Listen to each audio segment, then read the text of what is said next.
So when facing the Chaos Dwarves, as the Wood Elves, I like to bring a Spellweaver with the Lore of Beasts. I like to use Loic's Blessing to give her a speed buff and stealth to get her flush with the army so she can overcast Amber Spears down the flank of some important units. You'll notice her health is missing quite early in this battle, and I just want to show you that's because in this particular fight I got sneak attacked by some sneaky gits.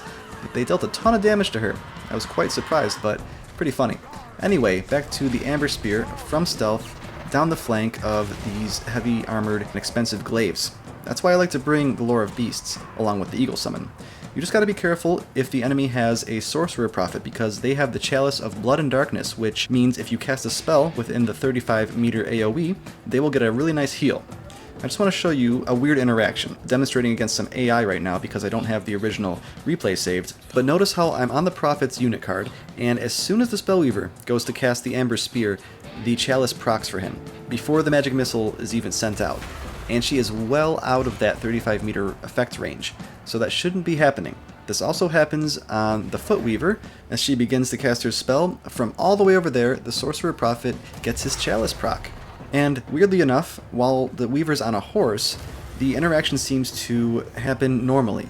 If she's out of range of the Chalice ability, then her Amber Spear won't actually proc it. So it seems like the horse is the only one that's not bugged.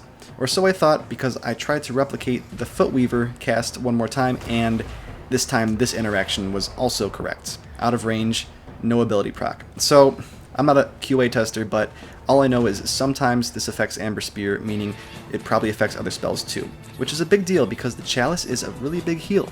20.8% heal over 13 seconds compared to Regrowth, which is 23% over 29 seconds. That's almost as much as a 13 Winds of Magic spell in like half the time. So if the Chalice goes off out of range and the Prophet's riding a powerful mount like a Taurus or a Bale Taurus, that heal can be game-changing. So hopefully it gets resolved soon.